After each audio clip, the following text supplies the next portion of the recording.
रमजान के महीने में रात में 2 बजे उठे, मस्जिद का माइक पकड़ लिया और नज़म पढ़ने लगे, नाते पढ़ने लगे, लोगों को उठाने लगे, रोजदार भाइयों उठिए, सहरी बनाइए, हमारी माँ बहनें उठें और सहरी तैयार करें, 1 घंटा बाकी रह गया है, 1.5 घंटा बाकी रह गया। आप इसको सवाब का काम समझते हैं? गुनाह का काम है ये, गुनाह का। कोई है माँ का लाल जो मेरी आंखों में आके डालकर बात करके इसको दीन का काम साबित करके दिखाए? सब रोजेदारों को उठाना गलत है क्या? पूरी जिंदगी में कभी फजर की नमाज के लिए तू किसी को उठाया है? वो फर्ज नमाज, उसके लिए तूने कभी जिंदगी में उठाया? लोगों, फजर की नमाज के लिए उठिए, नहीं उठाया। रमजान के लिए तू उठाएगा? सब रोजेदारों को उठा रहे हैं। रोजेदारों की जिम्मेदारी है, वो खुद उठेंगे। जिन पर रोजा फर्ज है वो खुद उठेंगे। अलार्म लगाएं, उठें, जो भी करें उठें। आपकी जिम्मेदारी नहीं है उठाना, क्योंकि रोजा सब पर फर्ज नहीं है। आप रोजेदारों को उठा रहे हैं। आपकी आवाज सुनकर मेरा 90 साल का बाप उठ गया, जो दायमी मरीज है, जिसके ऊपर से शरीयत के इशारे ने, मोहम्मदुर रसूलुल्लाह ने रोजा माफ कर दिया है, जो अपने रोजे के बदले में एक फिदिया देगा, एक मिस्कीन को खाना खिलाएगा, उसके ऊपर रोजा नहीं है, क्योंकि वो दायमी मरीज है या इतना बूढ़ा हो चुका है कि वो रोजा, उसकी ताकत नहीं है रोजा रखने की। अब आपने जब लोगों को उठाया तो वो 90 साल का बूढ़ा आदमी भी उठ गया, जो नींद की गोली खाकर डॉक्टर के बताए हुए तरीके पर सो रहा था। आपने उसकी नींद में भी डिस्टर्ब कर दिया है। अब वो उठ गया है, अब वो बेदार हो गया है, अब उसकी नींद खुल गई है, अब उसको करवटें बदलते बदलते, तकलीफें झेलते झेलते पूरी रात गुजर रही है। आपने उस आदमी की नींद बर्बाद क्यों की? कौन होते हैं आप उसकी नींद बर्बाद करने वाले? जो औरतें अपने बच्चों को दूध पिलाती हैं, उनके ऊपर भी रोजा नहीं है, क्योंकि वो अपने बच्चों को दूध पिलाती हैं। अगर रोजा रखेंगी तो खाएंगी क्या? और जब खाएंगी नहीं तो दूध कैसे बनेगा? और जब दूध नहीं बनेगा तो बच्चे कैसे पिएंगे? मुर्जिया के ऊपर से रोजा उस वक्त तक माफ है जब तक कि वो अपने बच्चे को दूध पिलाना ना छोड़ दें। बाद में वो उसकी कज़ा करेंगी। मेरे भाइयों, आपने रोजेदारों को उठाया, वो दूध पिलाने वाली औरतें भी, उनकी नींद में भी डिस्टर्ब हो गया, वो भी उठ गई। बताइए, उनकी नींद को डिस्टर्ब करने का अधिकार आपको किसने दिया था?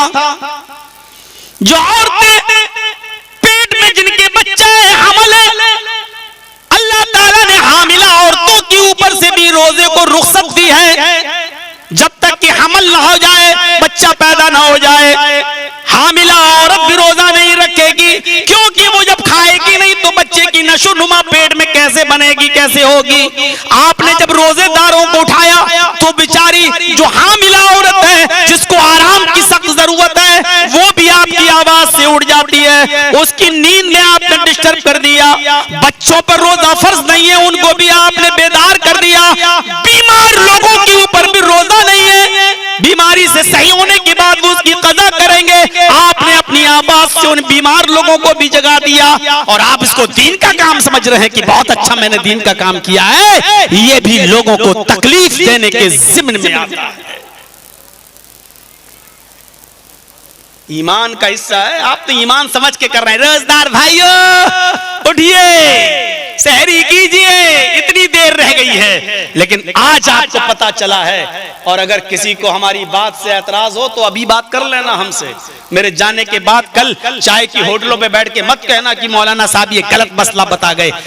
शरीयत के हिसाब से चलेगी, तेरे और मेरे बाप की मर्जी पर नहीं चलेगी।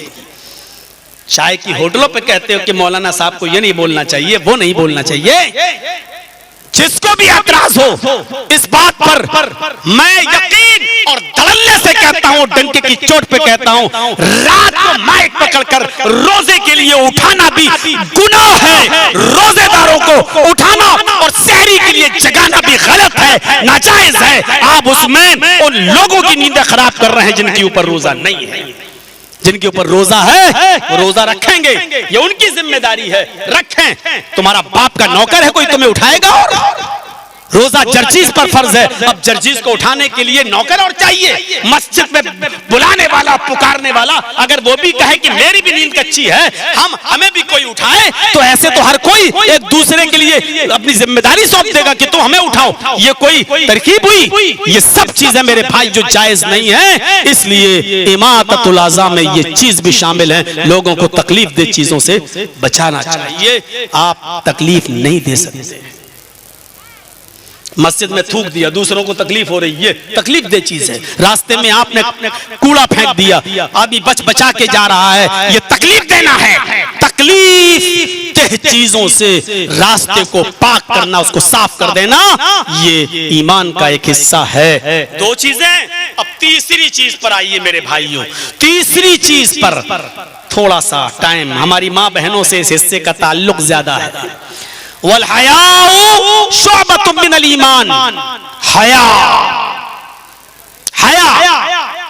शर्म, इसका ताल्लुक सिर्फ औरतों से नहीं है, मर्दों से भी है। मर्दों से भी है।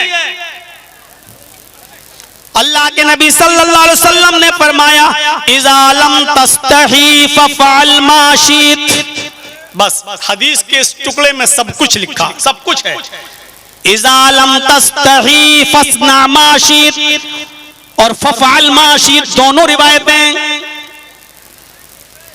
जब किसी के अंदर से हया निकाल ली जाए, जब किसी के अंदर से शर्म निकाल ली जाए, जब किसी के अंदर से हया निकाल ली जाए, जब किसी के अंदर से शर्म निकाल ली जाए, फफ़अल मा शीत, तो जो तेरे दिल में आए वो कर।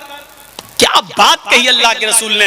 जब तेरे अंदर से शर्म निकल गई तो फिर अब कुछ नहीं बाकी बचा, अब तो तेरे दिल में जो आएगा वो तू करेगा। और देख लीजिए, देख लीजिए, जिन लोगों ने शर्म और हया का जनाजा निकाला, आज हर किस्म का काम। कल तक हमारी माँ, हमारी बहन, हमारी बेटी नंगा सर नहीं फिरती थी, नंगे सर नहीं फिरती थी, सगा भाई और सगी बहन अकेले नहीं बैठती थी कल तक। और आज टीवी, सीरियल, फिल्म कुछ भी चल रही है, बोसो किनार, चूमा चाटी के सीन, किस सब कुछ हो रहा है सरेआम। बाप भी वहीं बैठा है, भाई भी वहीं बैठा है, बेटा भी वहीं बैठा है, सारे लोग वहीं बैठे हैं। न बाप को माँ, न बाप को बेटी से शर्म आ रही है, न बेटी को भाई से शर्म आ रही है, न माँ को बेटे से शर्म आ रही है। इज़ा लम तस्तही फफ़अल मा शीत, जब तेरे अंदर से शर्म निकल जाएगी तो तेरे दिल में जो आएगा वो तू करेगा और करेगी, कोई परवाह नहीं होगी। ये हो रहा है आज, ये हो रहा है आज। हजरत मुहम्मदुर रसूलुल्लाह सल्लल्लाहु अलैहि वसल्लम घर में बैठे हुए हैं, लेटे हुए हैं। अबू बकर आए, हजरत आयशा ने दरवाजा खोला, अबू बकर नबी के पास बैठ गए। थोड़ी देर के बाद उमर आए, अबू बकर ने दरवाजा खोला, उमर भी नबी के पास आकर बैठ गए। थोड़ी देर के बाद उस्मान आए, दरवाजा खटखटाया, उमर ने पूछा कौन? अंदर से बाहर से आवाज आई, उस्मान। अल्लाह के नबी ने कहा उस्मान है? रुक जाओ रुक जाओ रुक जाओ, अभी उनको अंदर ना बुलाओ। आप लेटे थे, बैठ गए, अपनी लुंगी सीधी की, आपने उसको नीचे तक लुंगी को नीचे तक समेट लिया, ऐसे करके नीचे तक, और बैठ गए। और चूंकि आप खुली हुई लुंगी पहनते थे, हम लोग तो गोल कर लेते हैं, बीच से सिल लेते हैं, वो खुली हुई लुंगी उस जमाने में चलती थी, तो इस लुंगी का हिस्सा इस लुंगी पर ऐसे डाल लिया और पैर फैला लिए और बिल्कुल कपड़ा चारों तरफ लुंगी अपने पैरों तक पहुंचा दिया। और उसके बाद जब बैठ गए, उठ गए, लेटे थे बैठ गए, आपने उसके बाद बुलाया। तीनों लोग गुफ्तगू करके जब चले गए तो हजरत आयशा ने कहा, अल्लाह के नबी, मेरे बाप आए तो आप लेटे रहे, उमर आए तो आप लेटे रहे, और जब उस्मान आए तो आपने उनको अंदर आने की इजाजत नहीं दी, आप पहले बैठ गए, आपने अपनी लुंगी को संभाल लिया, पैर अच्छी तरीके से छिपा लिए, लुंगी का ये किनारा इस हिस्से पर डाल लिया और संभल कर बैठ गए। ऐसा क्यों? उस्मान में ऐसा क्या था? अल्लाह के नबी फरमाते हैं कि आयशा, तुम नहीं जानती हो उस्मान कौन सी हस्ती है। उस्मान वो शख्सियत है, उस्मान वो हस्ती है, जब ये घर से बाहर निकलती है तो आसमान के फरिश्ते भी उस्मान से हया करते हैं, आसमान के फरिश्ते भी उस्मान से शर्माते हैं, आसमान के फरिश्ते भी उस्मान से हया करते हैं। जब फरिश्ते उस्मान से शर्माते हैं तो मैं उस्मान से हया क्यों ना करूं? हया करना मर्द का भी काम है, बेशर्मी और बेहयाई फैलाना मेरे भाइयों, ये न मर्द को सेवा देता है न औरत को सेवा देता है। अल्लाह के रसूल ने कहा कि उस्मान वो हस्ती है कि जिसको देखकर आसमान के फरिश्ते भी हया करते हैं, तो मैं क्यों ना हया करूं? हाँ, औरतों के ऊपर ये जिम्मेदारी ज्यादा आयद होती है, औरतों में शर्म ज्यादा होनी चाहिए और औरतों में शर्म और हया ज्यादा रखी भी गई है। बाज